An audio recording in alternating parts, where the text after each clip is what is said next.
anybody has any. They cover a lot of area, and their packs can go from like anywhere as little as 4 wolves all the way to like 30. So their packs will be in that same. So yeah, we found some footprints of them in the fall a couple weeks ago, so they are down. A lot of bears. We have about 11 bears in the area right now. None of the salmon come so when we can like help. Glacier ice is blooming because it's formed under great pressure. The snow that falls on Juneau ice field is covered by about 100 feet of snow per year.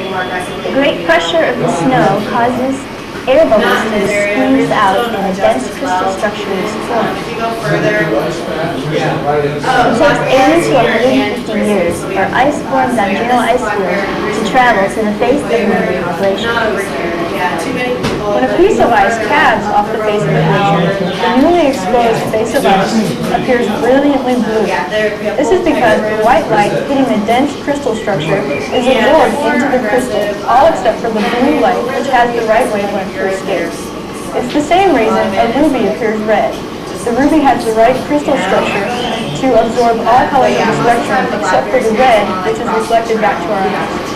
Immediately after a new face is exposed, the crystals start to break down and the ice begins to appear loose.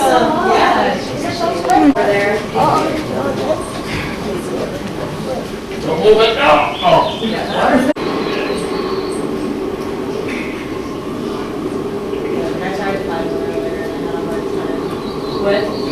I tried to find Mount Wood earlier, I had a hard time. It was easier with them. Can you see the Mendenhall Glacier move? Well, not really. It's only moving at a rate of about 1.5 feet a day. That's much too slow to be seen by the naked eye. However, there's a variety of techniques we can use to detect glacier motion. One of these is using markers such as the ones behind me. You can measure its position using standard surveying techniques or global positioning system techniques. Another method you can use is using time-lapse photography. You can take a frame a day for a period of weeks to months, and then play that back like a motion picture. Let your see the grass is open and flows and rocks on the surface of the glacier down the valley. Evidence of glacier motion is around you here at the visitor center in terms of erratics. These are the large boulders that sit on the bedrock. Rocks embedded in the glacier base. My Clinton name is Cayus County. The Clintons describe areas. The glacier has several Clinton names. One of them is Ag-Sa-Sit. The glacier starts from the lake. Another one is Sit-On. The glacier begun That's what you guys just said. My name is greater than this. Behind me, you see the Mendenhall Glacier. The Mendenhall Glacier was first referred to as the Auckland by explorer John Muir in 1879. In 1892, the U.S. Coast and Geodetic Survey renamed it the Mendenhall Glacier in honor of its superintendent, Thomas Corwin Mendenhall. Why is the lake water cloudy? That's silt. As the glacier moves down the mountain, it grinds the bedrock underneath into rocks of many sizes, including some very fine material. This fine material is called glacial silt or rock flour. Where are you? It is carried along by the meltwater streams that flow out of the glacier into the lake. The particles of the rock flour stay suspended in the lake water, giving it its cloudy, milky appearance. You can see deposits of this finely ground material along the edges of the lake.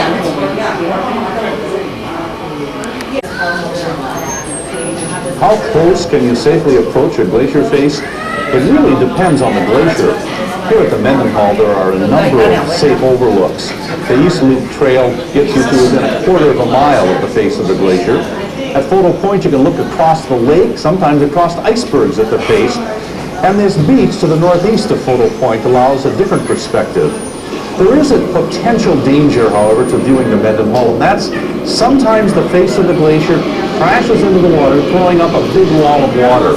If you hear a large crack, like a rifle shot, Look and see if there's been calving, and if so, get away from the water's edge and get to high ground. If you do use a boat on the lake, exercise the proper precautions, especially wear a life jacket. The best way to view the Mendenhall Glacier is safely from a distance. Glacier's dirty. Imagine a valley filled with ice, and that ice flowing and sliding down the steep slopes. Much debris frozen into the ice, so that it acts like a giant belt sander, steepening the mountainsides, allowing a lot of rock and debris to fall directly onto the ice. Along the sides of the glacier, those debris stripes are called lateral moraines, and where two valley glaciers come together, those lateral moraines join to form a central stripe of debris or a medial moraine. As the summer progresses, the ground up rock flour is blown across the surface of the glacier and makes the glacier look even dirtier still. Glacier? Not much lives on a glacier. Here you can see some sand and dust that is blown onto the glacier, and we have some algae that is growing on this water. The algae can support some small animals like ice worms, which are found in the Glacier Bay glaciers, but not on the Mendenhall. Because there's no soil on the glacier, plants cannot grow here, and so there's no food for larger animals. Sometimes bears are seen crossing the glacier looking for better food, and the steep cliffs on either side of the glacier provide great habitat for mountain goats.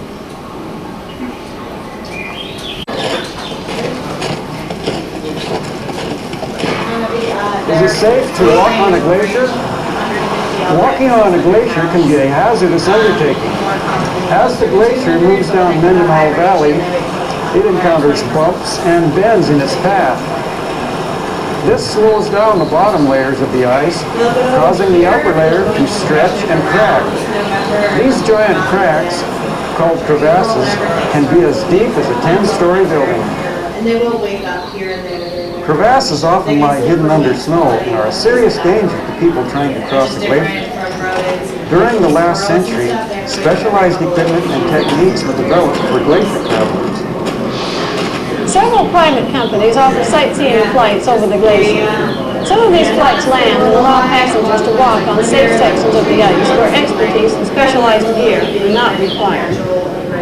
Walking on a glacier is a fantastic experience. This fascinating setting is completely different from anywhere else you are ever apt to go. Where does the Mendenhall Glacier come? It is one of 38 large trunk glaciers stemming vast, high, big ice sources. The Mendenhall Glacier itself has a source area 30 to 40 miles far up the valley from what you can see. The glacier itself moves about half meter to 1 meter a day in its central section, but it melts back about 6/10 of a meter a day, hence the appearance of downwasting and retreat. Global warming is here. The question is, how intense is the change, how rapidly is it taking place, and what does it portend for the future?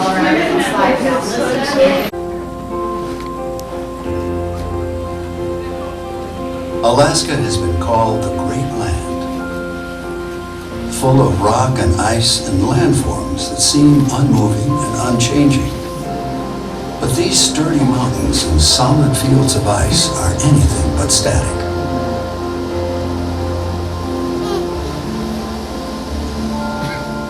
For millions of years, this place that seems so sure and steady has been in a continuous state of becoming what we see today. Over vast stretches of time, glaciers advanced and retreated. Towering trees filled the open spaces, creating the world's largest temperate rainforest, the Tongass National Forest.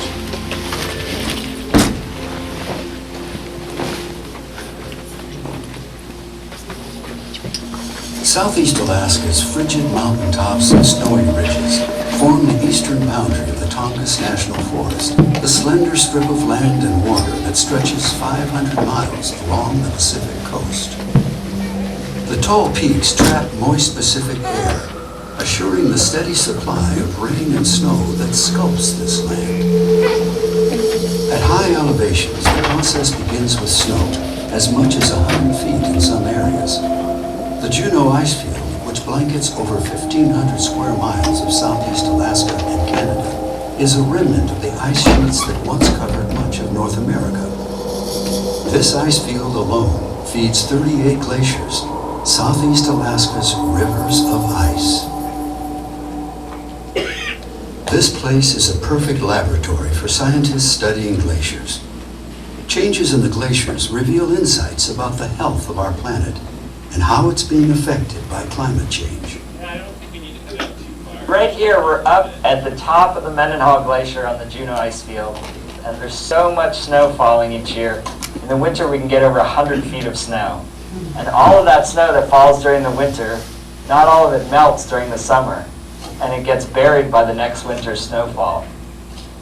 The snow that falls here takes about 200 years to become compacted into ice and travel the length of the glacier and then discharge into the lake. Those icebergs, the Mendenhall Lake, started as snowflakes up here on the top of the ice field. So this is kind of like the birthplace of the glacier. The end of our summer season is when we sort of balance our checkbook. When we add up how much snow we've gained up here on the top of the glacier with how much ice we've lost down by Mendenhall Lake, then we'll sort of figure out, okay, did our gains up high compensate for our losses down low? And over the last 250 years, the Mendenhall Glacier has thinned and retreated drastically, and that trend is still continuing today. We typically see about 15 to 20 feet a year of ice thinning. So in other words, where I'm standing, if I came back at the end of the summer, at the end of the melt season, I would be 15 or 20 feet lower down. All of this rock that's exposed is area that was covered by glacier ice. If you look up on the hillside above the glacier, you'll actually see differences in the color of vegetation from the dark green forest to the more recent light green forest to down below that very little vegetation. And so you'll see those lines which essentially mark out places where the glacier ice has been in the recent past, and it's thinned away. Retreating glaciers carve the land, revealing scour marks in their paths. Free of the glacier's weight, bare land lifts. New life forms on the exposed surfaces. Lichen and moss colonize on rock and glacial debris, giving flowering plants a place to take hold. Their roots bring nutrients to developing soil. Trees claim the land, creating the dense canopy and shady understory found in temperate rainforests. The transformation from bare rock to dense forest can occur in as little as 350 years, leaving a landscape once dominated by ice covered with plant and animal species. About 13,000 years ago, the Earth began to warm. As the glaciers melted, they left deep valleys that filled with ocean water and icy glacial melt. Over the millennia, climate fluctuations have triggered smaller rounds of glacial movement. The last began 3,000 years ago. That period, known as the Little Ice Age, ended in the mid-1700s, right about the time the Mendenhall began its current retreat. In the past 2 centuries, this majestic glacier, which is 2,000 feet deep in some places, has retreated about 2.5 miles. As climate change warms our planet, further retreat is inevitable. Most glaciers in Alaska are retreating, and like the Mendenhall, they are doing so at an unprecedented speed. Conserving the nearly 17 million acres of the Tongass National Forest and its glaciers will depend upon how we maintain the health of our planet, including how we decide to face human contributions to climate change. The watery web of life in southeast Alaska extends from the upper reaches of the ice fields to the most distant rivers and streams. The Stikine River Delta is just one example of the flourishing habitats created by glaciers. 16 miles of wide delta flats lie at the mouth of this 400-mile-long river, one of the many wild rivers that flows through Canada and ends in southeast Alaska. Glacial silt forms the river delta. And as winter turns to spring, glacial melt brings the delta to life.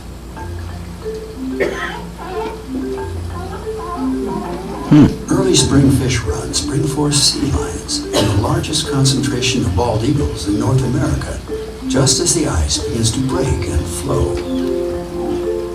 The delta's muddy flats contain a bounty of shellfish, treats appreciated after a long winter's hibernation.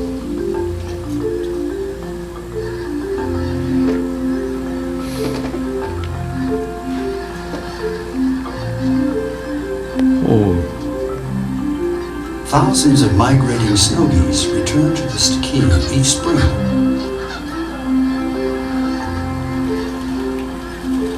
They stop to rest and feed on the delta's tender spring grasses. This feast will fuel the last leg of their journey north to their Arctic breeding grounds.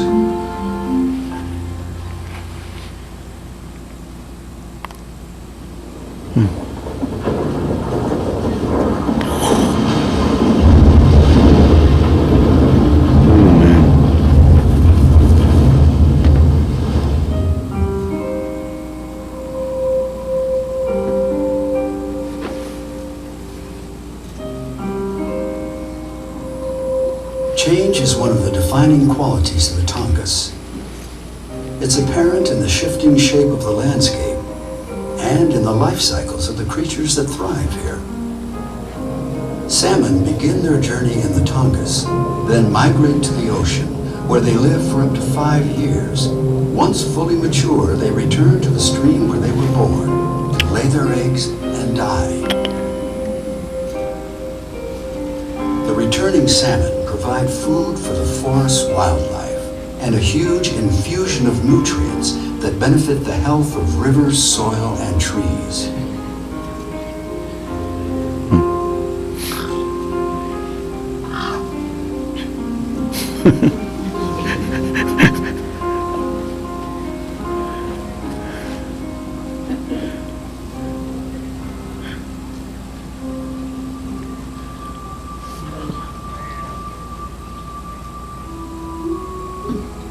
The wonder of southeast Alaska's majestic glacial landscape has long been of interest to humans. In the 1880s, the Pacific Coast Steamship Company began tours through the Inside Passage, establishing southeast Alaska's glaciers as popular destinations. For decades, the Mendenhall Glacier has been southeast Alaska's most visited glacier. Tourist photographs document the glacier's beauty and its transformation over time.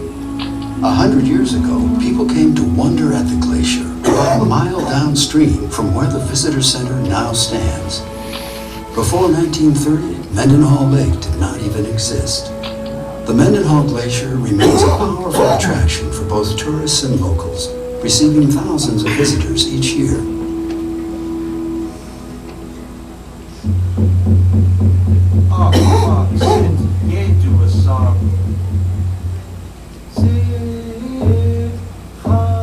The Mendenhall Glacier was called Ahtokset, the glacier behind the little lake, by the Tlingit, the first people of southeast Alaska. The Tlingit, Haida, and Tsimshian tribes all call the Tongass home. Many of their lives remain entwined and influenced by the forest's glacial landscape. My name is Terry Rafkar. In Tlingit, my name is Chas Kuutla. I am Thukdin Tan, which is from the Raven Clan group.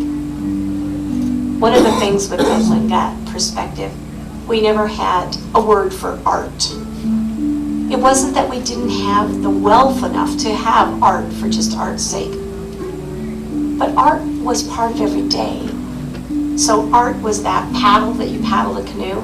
So not only when you hold it up as you approach a village, they know who you are, but as you paddle, the animals in the ocean, the killer whales and the seals, they also are aware of who you are as you pass through their land. the wool weaving that I do. It's called Raven's Tail. The mountain goat wool is harvested from hunters. It's harvested from hikers. When they shed in the spring, we'll harvest the wool off of that. The robe that I'm working on now will have a beautiful glacier pattern across the top. It's about the Arctic Ocean and glaciers receding. It's about the DNA of mountain goats. It's today's story. If you took the word Tlingit, Tlin is tide, and Get meant people. We were people of the tides. So this is the tides as they flow and they surround the breakers that are at the mouth of Lituya Bay. And the tides flow around them and then out to sea. The art reflects the place. So isn't it just perfect that as you put on your potlatch hat made out of spruce roots from the beaches and you wrap yourself in the robes of the mountain goat, you embody the very beaches and the lofty places that we call home. And I would challenge visitors to experience this place in that same way. Allow it to just become a part of who you are. Allow it to be a relationship with place that you get to share with us.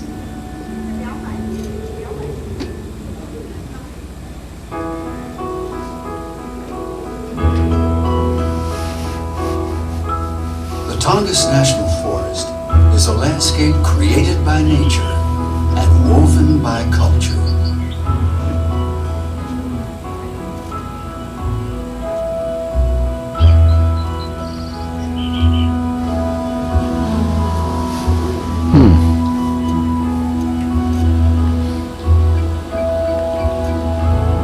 The connection that links snowflakes to glaciers, glaciers to rivers and sea, water to wildlife, trees and air, and all of these things to us embodies the essence of Southeast Alaska, where all life is interdependent and ever-changing, and where the past cannot be separated from the future.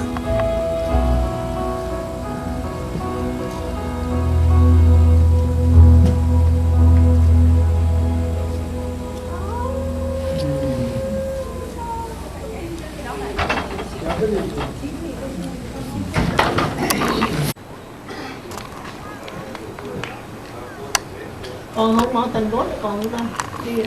Coi đâu.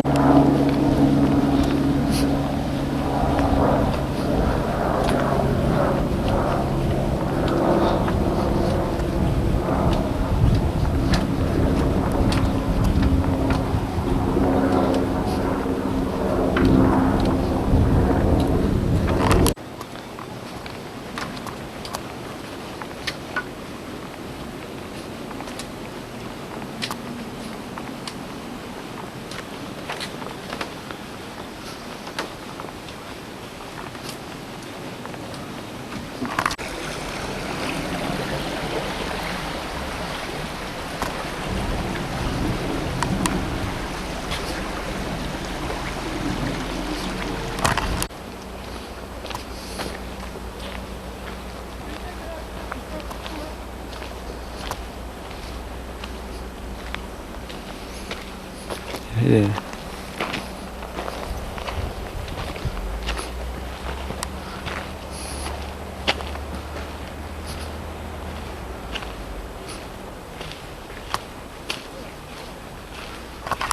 So, if anybody, there's another one on the left, right here, on the right. See, this is Salmon Creek here, folks. It empties out to the Gastineau Channel, and when the salmon are running, you'll see hundreds of eagles sitting there, picking them as they're trying to make their way up here to spawn. It's awesome. You can practically go out with a spear and just take them right out. Around 1 month. What's that? 1 month. Next month, starting in about, I would say, 2 weeks. Okay. 2 to 3 weeks. Today is May 27, 2019. The ship approaching Kitchingan. in Alaska, USA. Now is 7:40 a.m. In the morning. The ship approaching Kitchinger, Alaska. We will arrive there at 9 a.m. Here the ship. Kitchinger, Alaska. Kitchinger.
Check that box. That's right. We have to go to next week.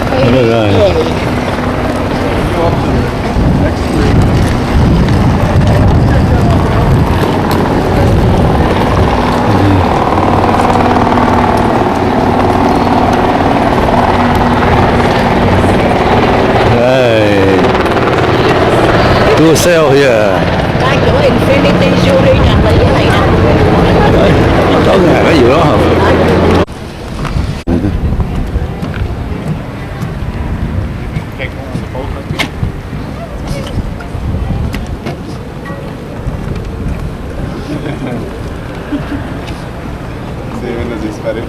Hai đứa này làm vừa dress trên thuyền á.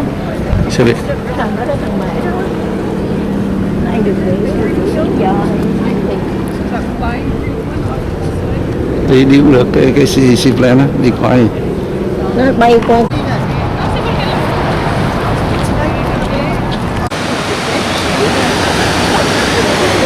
Đúng rồi. Ba lên trên kia ba chụp cho mẹ tấm cái này, dưới cái này.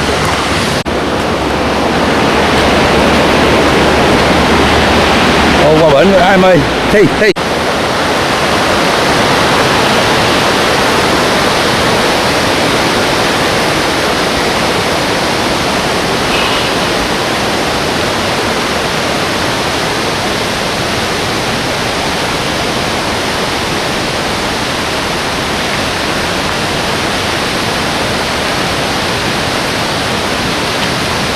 Xuống lên là rừng.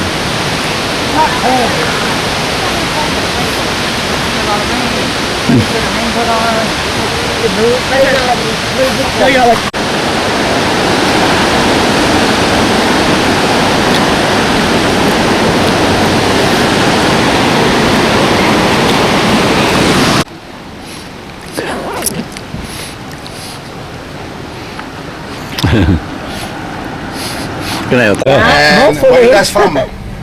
Australia. Australia? How many from Australia? Oh! Maradona. No, I don't say anything. Also, you are from Australia, right? No. I was there for 3 years in Perth during the America's Cup. In the Jurassic Age when I was young. So we were with the Italian team and we were there for a while and I love it. I love it. Fantastic. One of the best places where I ever been, except the Friday night. you cannot play with the beer like it's Friday night. And then you have, can I have just a can of Foster? I said, no, I am alone. It's like, yeah, this is the small one for you. That was great, fantastic, I love it. And all the other guys? Oh, Canada. Welcome aboard. So we are ready to go, more or less, if the guy arrive. If not, we will leave it here, right? You know why? And no, I just tell you just because if you want to know it, it's this beast over here have a bigger caterpillar like that they use for the last truck, more or less. And there are two transmission, one for the land and one for the water. Super safe, no, really super safe. The only things that I want to ask you for, you're safe after that I do the safe speech. Also, if it's all nice, when we are in the road on the town, please don't go out and take a picture like this if you are not stopped. Trees, whatever, maybe can slap you a little bit. Not something bad, but maybe your camera fall down, your sunglasses fell, or your hat fell, or whatever. Okay? Then I think that they are here, so I will do it only once. So born and raised up here in Kekichan, and you can hear it from my accent. Very much so. Exactly. And I'm here for telling you something about the safety. As I tell you before, please don't stand up with the camera all the time when we are on the land, outside, when we are on the sea, whatever. Don't jump in the water. For sure. Guess how many degrees it is today? 35. No. Water. More. 60 some. 50. Oh, 50 degrees. It's 10 centigrade, by the way. It's pretty cool. I did this job, okay, I tell you, before in Miami, and so the people sometimes it was hot and say, oh, can I jump down? I don't suggest you to do it today. No. The other things are now very important. Guess. What? 37. They told you what is this on your cruise ship or no? Yeah. No, yeah, yes. It's life jacket. And you put it over here, and then all around your waist, and then jump in the water. That at 50 degrees is fantastic. If, just in case, you weight less than 90 pounds, like me, over there are the one for the children, over here, okay? All the other is down under your seat. I would like to do like in the airplane. All the other is under your seat, and your exit are Both sides. But today, look at that. Jump. These are the other one, right? 2 more. So we are pretty ready. That's what they told me. And one other very important thing. Today, unfortunately, there are a lot of road work. I will try to avoid everything that I can, but there is some canyon that I cannot avoid, okay? So I will try to do it the best that I can, but it's very tough. Yeah. By the way, it's not our fault because I was thinking that maybe... How are you guys doing this afternoon? Hot. Good, I know hot. Once we get moving, the breeze will come through here. Well, welcome to Ketchikan. My name is Sierra. There's your Captain Andrea. Can we all say hi, Captain Andrea? Hi, Captain Andrea. Now, before we get too far, I want to let you know that several times throughout the tour today, you're going to hear me yell the words dilly dilly. And to that, I need you to respond with a big quack quack. Can we give it a try? Yeah. Yes. Dilly dilly. Quack, quack. Wow, you guys are naturals at that. All right. Alright, right now we are turning onto Spruce Mill Way. It is creatively named because the old spruce mill used to be at the end of this road. Now, coming up on your left-hand side, I do have to let you know that we, us duck people, are the only legal quack dealers in the state of Alaska.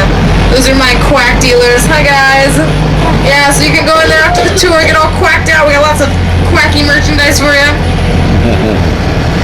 Now, up here is where the old spruce mill used to be. It has since been replaced by the Great Alaskan Lumberjack Show. Is anyone planning on seeing that later? Has anyone seen it? Oh. Super fun, right? Yeah. They do lots of manly things over there, like chopping wood, growing out their beards. Now, Captain Andrea actually tried out for the Great Alaskan Lumberjack Show. It's a bit of a sad story. He didn't quite make the cut, so they gave him the axe. I know, but we got him, so I'm not complaining. Now, this big building right here, that is the Southeast Alaska Discovery Center.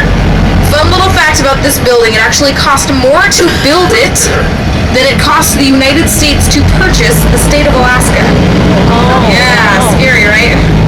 That is a true story. Now, they have a man-made rainforest inside of there, so if you were disappointed that you didn't get rained on today, or if you're just hot and want some water on you, you can always go inside of a building and pay $5 to get rained on. Super fun, I've done it myself. Alright, who can tell me what color that building is right there? Pink. Salmon, yeah, she's on top of it. Yeah, that is our federal building. Salmon is salmon, Over the years, it's been a post office. At one point in time, it was a county jail. Now, coming up on your left-hand side, we have St. John's Episcopal Church. Now, this building represents, right here, the original water line in Ketchikan. The water line used to come all the way up to the very front of that church. Do you mind passing that back for me? Yeah, so back then, if you wanted to go to a church service, you'd have to dock your boat out front and come inside. Everything that we were just driving on has since been built up on dock pilings. So yeah, it shows you just how much the island has changed over the years. Yeah, did you guys know that Ketchikan was an island? Do you know how we know that we're an island? No. We have water. Yeah, because we're going along on this tour. Alright, coming up on your left-hand side, we have a stair street. Now, these stair streets are really weird, and I'm going to tell you all about them later, but I want to point one out to you so you know what to look for right there, Washburn Street. Yeah, big staircases. They're everywhere. Alrighty, right back behind me, right up over our heads, it used to be made out of wood. That is the last original wooden road that we still have today, that is still standing, that you can still drive on. Yeah, so pretty cool. We won't be going up there though, just in case, right? Alright, you guys, we are coming up to our first stop here at the Salmon Ladder. Yeah, the famous Salmon Ladder. So as soon as we come to a complete stop, feel free to stand up and come over here and look at it. Check it out. The salmon, they live the majority of their lives in salt water, and when they're nearing the end of their lives, they come back to the same fresh water that they were born in, where they spawn right before they die. Now, right underneath us is a really fast-paced moving waterfall. It's called Rainbow Falls. It's hard for the salmon to make it up those falls. The transition for them from the salt water back into the fresh water is incredibly difficult for their little fish bodies to handle. They start to fall apart to a certain extent. So the water that runs through the waterfall right underneath us does not run nearly as fast as the water that runs through that salmon ladder. So it gives them that little extra push, helps them get upstream. Since putting that salmon ladder in, we've increased our salmon population by 50%, which is a really big deal, yeah. Alright, before we pass it, who can tell me what that street sign says right there? Married Man's Trail. Uh-oh. So Ketchikan, believe it or not, used to be filled with these fun little things called brothels and bordellos. So the gentlemen who lived in this part of town, they wanted to go to those brothels, right? But they didn't want to get caught. Convenient. So they would take that trail right there, which is the back entrance into Creek Street, the old red light district here in Ketchikan.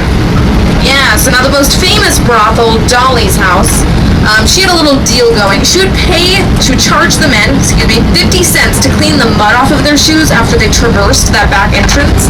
So if you saw somebody with really shiny shoes, you knew where they had been, right? That trail has donned several names over the years, from Bill Clinton's Boulevard to Tiger Woods Way. Yeah. Alright, right now we're going through Old Town Ketchikan. It is creatively named because it's the oldest part of Ketchikan. So this is where the first settlers came when they came to settle down. Now they picked this spot for a lot of really good reasons, right? They had a lot of good resources, a lot of salmon coming upstream to spawn, good food to eat. If you look around too, you see all the trees. There was a lot of good shelter, good places for them to make their homes. Now we're coming up on the salmon spawning grounds. You'll see on your left-hand side some nice calm water with some loose gravel. Those two things make spawning, they're great for spawning. So this is what the creek will look like come peak spawning season, about the middle of August. This creek will fill up with salmon. You can't even see the bottom of it. Do you mind passing that back for me? It's pretty crazy, yeah.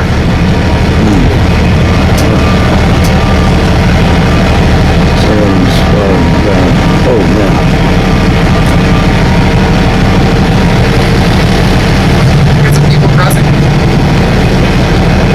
Here in Ketchikan, we get on average 162 inches of rain a year. That's anywhere from 12 to 13 feet. Oh. Yeah, a lot of rain. We also have our ballpark. Now, who can tell me what's missing from this ballpark? Grass. Grass, yeah, exactly. And that's because if we did have grass, it would be too muddy all the time to ever play a game, right? So instead of growing grass here in Ketchikan, we grow tough kids. And all of our kids, they play full contact football, run track and field, play baseball, and crushed up seashells and gravel. It's good for your knees, right? Alright, we're coming up to our next stop here at City Park. Now I'm going to tell you all I'm going to tell you all about this park, but before I do, can we just take a second to admire how beautiful it is? I personally have never seen a prettier park. Now you guys see those big pools of water? That's actually where we used to hatch our salmon at. This is the old salmon hatchery grounds here in Ketchikan. Now, I don't know if you guys can see a problem with having large pools of salmon. Super pretty, right? It's got some charcoal, some turquoise. It was actually a wedding present from the man of the house to the wife of the house for their 50th wedding anniversary. Super sweet, right? Now, it may not seem like much, but those are actually really expensive to make. It costs, now that is the start of Ketchikan. So you're not on Ketchikan right now, you're next to Ketchikan. You're driving over dock pilings built on top of the Tongass Narrows. Do you feel safe yet? Yeah, well, I suppose that if there's any vehicle that you would want to be in, at least it's one that can float, right? Ketchikan is made out of granite. We only have about 6 to 8 inches of topsoil on the island. Granite is incredibly hard and expensive to blast through. If you take a look at your right-hand side, you see all this construction. That was also one of those last original wooden roads here in Ketchikan. They decided that it was finally time to make it a little sturdier, right? But yeah, so because the island's made out of granite, we have to work with it a little bit. That's why we built the dock pilings away from the island, and it's also why we have so many stair streets. Have you guys seen some more stair streets around? Yeah. There's one coming up. There's one. Tremont Way. Yeah, coming up the East Coast. Now we have that Tatsuda's Market. We have that Safeway. We also have a Walmart. Yeah, it's a couple miles back that way. It is the second smallest Walmart in the world. Second only to the first ever built Walmart up in Arkansas. So yeah, we don't need to brag, but we're living pretty large here in Ketchikan.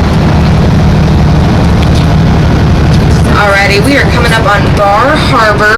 Fish for salmon, huh? What kind of fish do they usually get here? Not salmon, right? Salmon. Normally salmon. Now, this next boat that we're coming up on, it's called a troller or a trawler. It's the Bonna Lee right here. So it's got 2 long poles that stick straight in the air. And it's got some hook and bait lines on the back. So that's what it looks like when it's not fishing. Those 2 long poles will stick up straight in the air. And then when it is fishing, it'll lower those poles. And they'll quite literally troll through the water. They go along at about 3 knots, which is a little less than 3.5 miles an hour. Now these ones catch your moneymaker fish. These are the fish that you're going by in the market. You're like, wow, it's a good looking fish. They're very selective about the fish that they bring on board.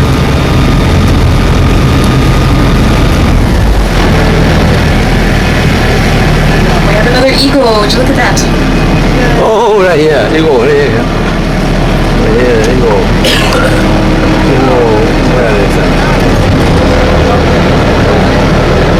Oh, nice.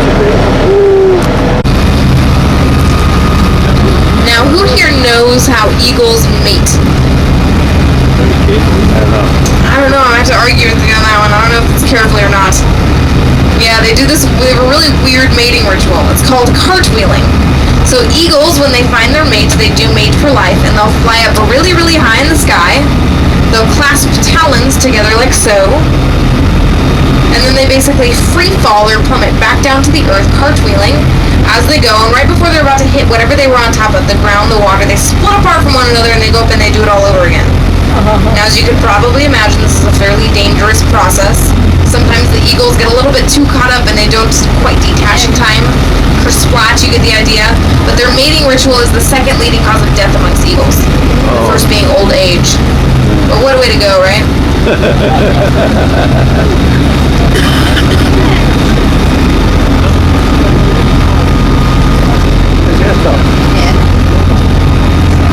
Yeah. There's a float plane coming in.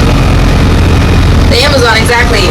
So we are the second largest rainforest, but we are the largest temperate rainforest. And all that means is that the temperatures here don't get too crazy from one another. They get down to like the 35s, 45s in the wintertime, 50s, 60s in the summer. It's not that extreme, right? So they do call us temperate.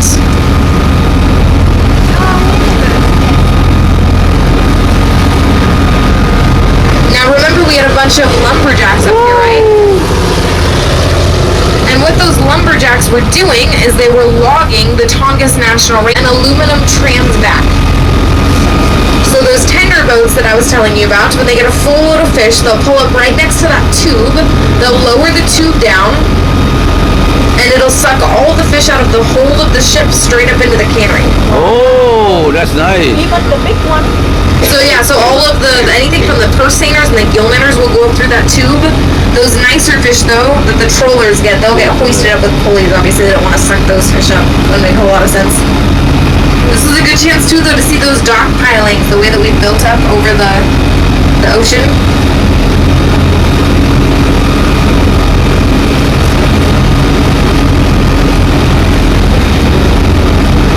Cannery smell. I've never been inside of one. That's from outside? No. I haven't noticed anything going past it. Is it that black or is it cool? That black is regular.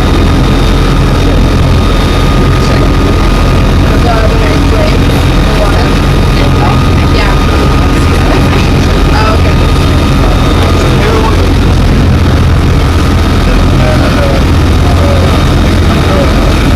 We go up there and shave off that 1 foot, but they don't want us to. But it is the world's largest barometer, so they say that if you can't see the top of Deer Mountain, it's probably raining. And if you can see the top, it's probably going to rain later.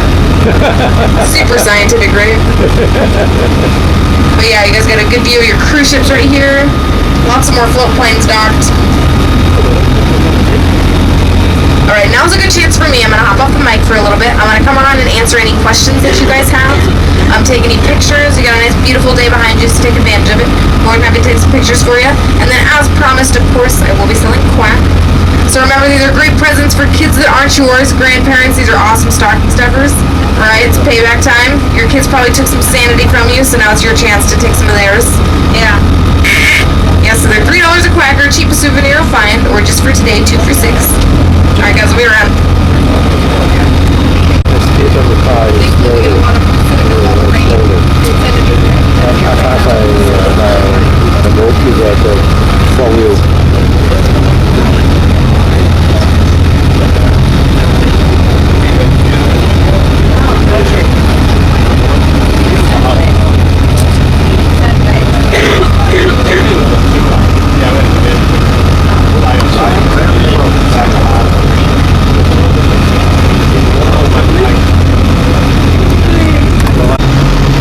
This is our hospital. I think someone asked about the hospital, this blue building right here.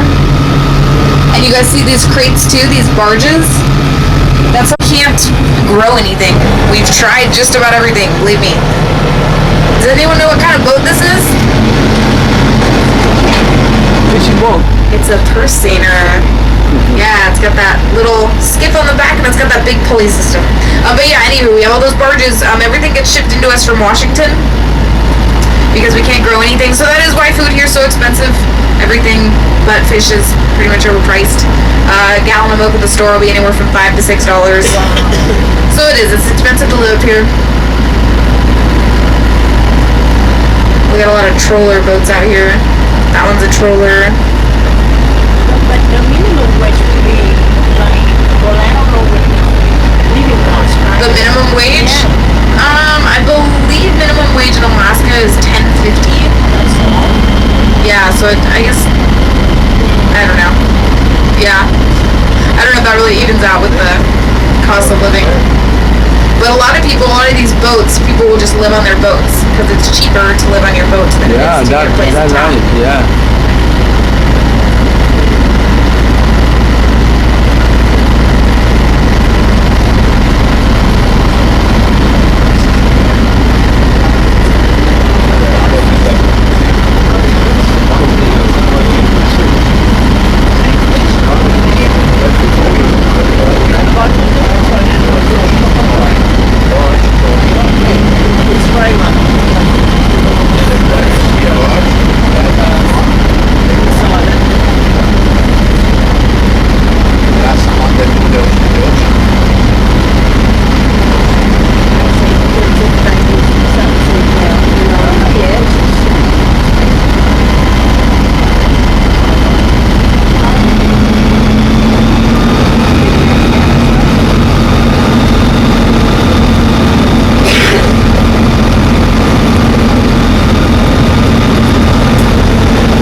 stuff to say, so he'll talk to you about it when.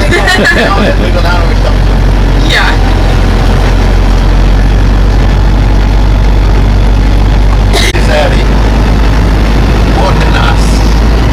Yeah, the bigger boat has the right of way.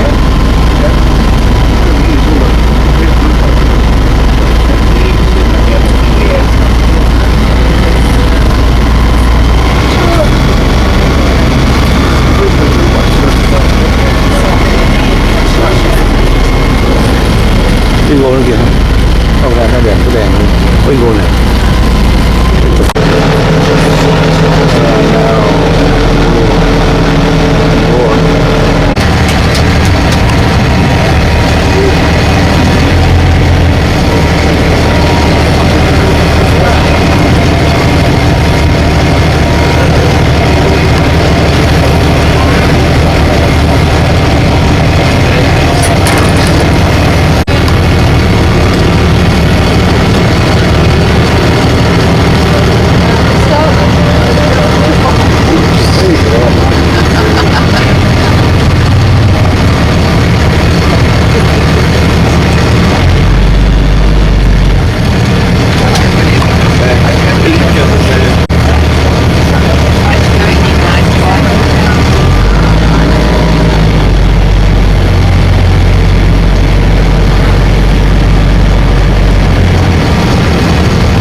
Tonga History Museum. It's there. Please note that this evening's performance may contain strobe lighting and pyrotechnic effects. Kitchen tour in the cruise ship.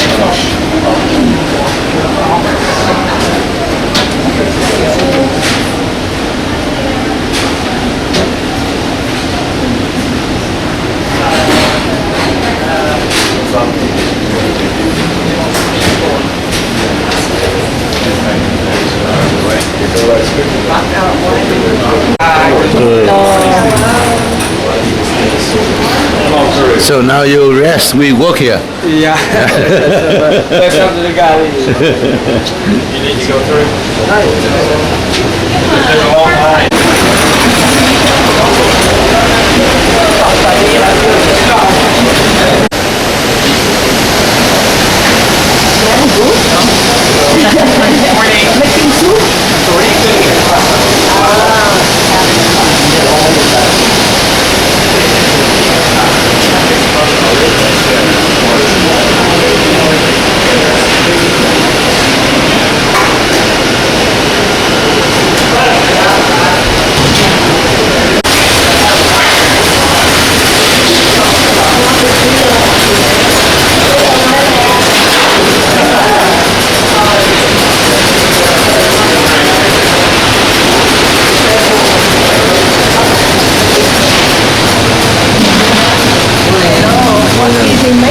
Onion.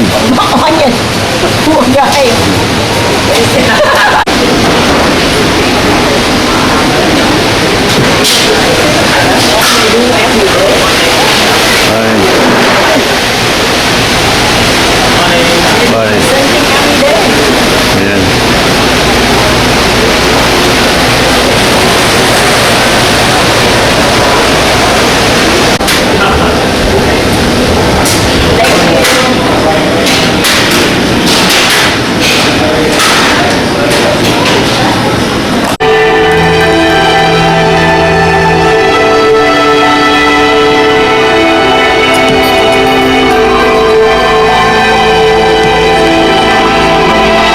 First thing you need is a bunch of snow accumulating in what we call cirques, and those are the bowls at the tops of the mountains. That compression, you know, and accumulation in those ice fields, like in the case of Glacier Bay, it's being fed by the Fairweather Range, and it's coming in and onto the Brady ice field, and that's what's collecting the snow that's going to turn into these glaciers.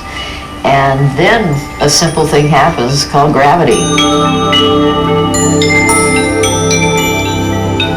Excuse me, sir.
Today, my Alaskan dreams are given shape by their literary descendants.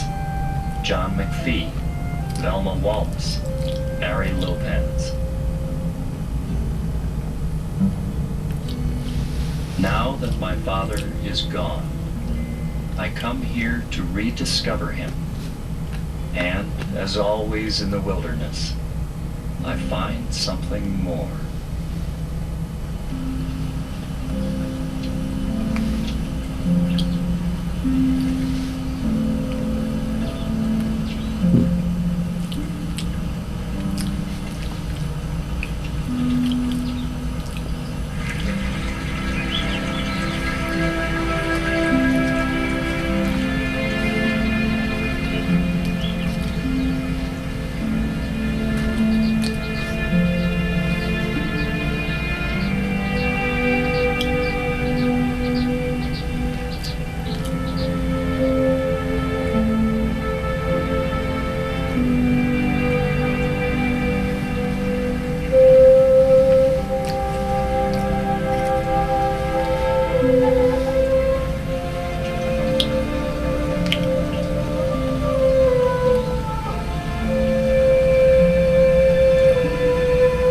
Changing landscape of Wrangell St. Elias has an immutable power. In a place where the mountains themselves are evanescent, we too are changed.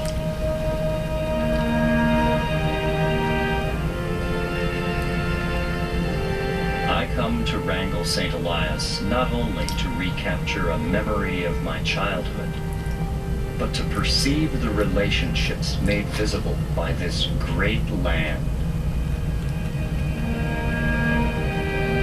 Like that between the salmon and the bear, the glacier and the river, the mountains and the sea, the earth and space, father and son.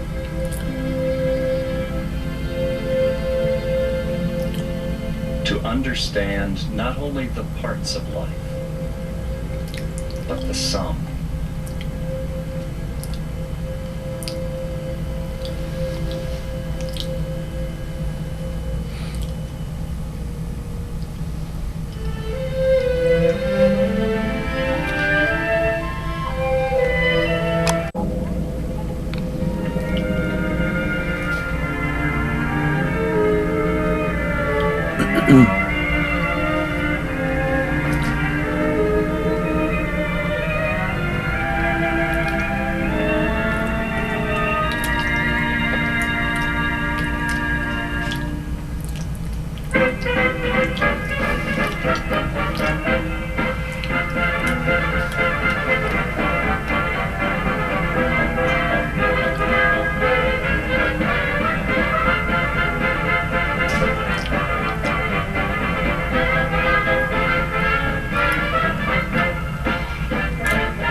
The 1800s in America has been written into popular history as the gay 90s, and gay they were for some.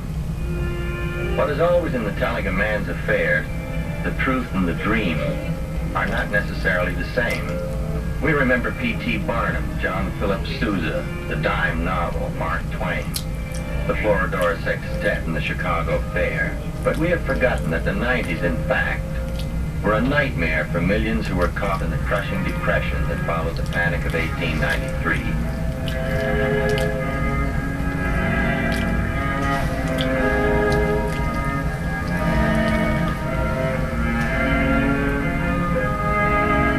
Money was so scarce and credit so overstrained that scores of the most powerful banks, manufacturers, mortgage companies, and railroads fell.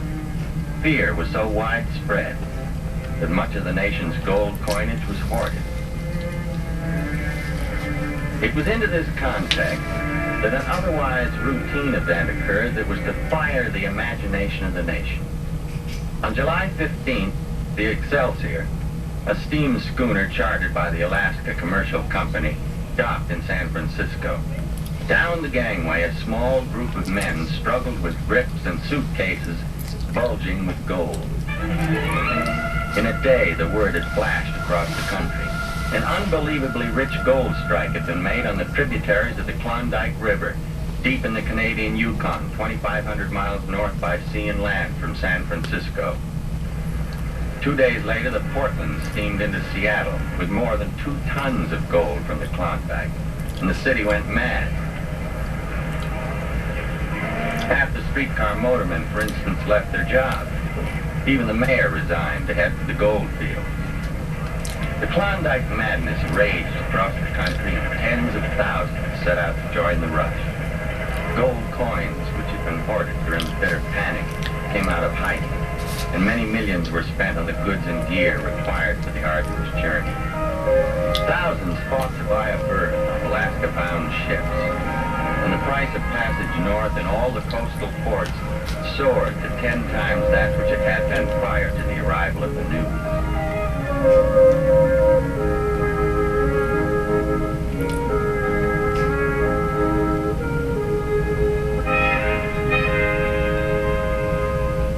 Most of the adventurers sailed north through the Alaska Inside Passage, the trails that led to the headwaters of the Yukon River. Beyond Juneau, 100 miles to the north, lay the end of the Inside Passage. There, the rough and ragtag settlements of Skagway and Dyea had sprung up with the news of the Great Strike. The first arrivals swarmed onto the beaches in a fever to reach the Klondike 600 miles away before the country was locked fast in the 8-month Yukon winter. Skagway and Dyea sat 3 miles apart, each at the mouth of the narrow river for which it was named.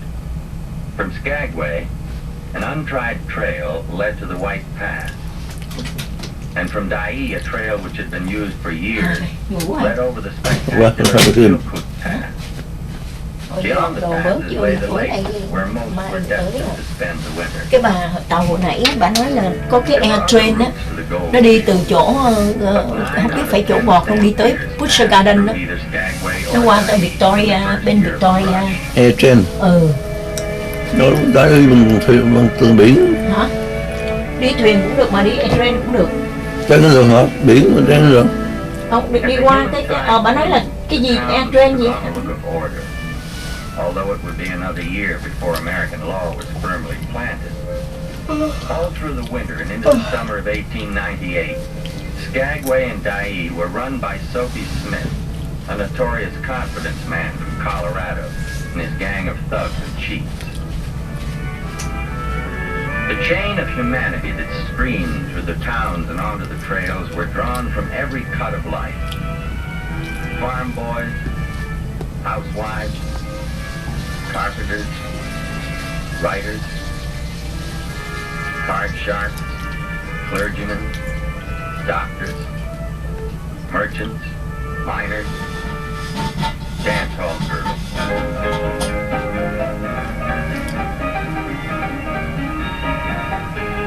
All were driven by the glowing vision of Klondike gold. Gold in abundance, there for the taking.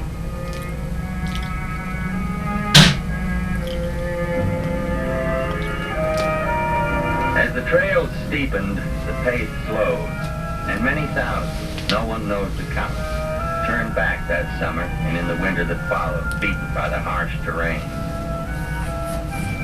The last leg of the Chilkoot Trail was a long and steep mass of immense boulders.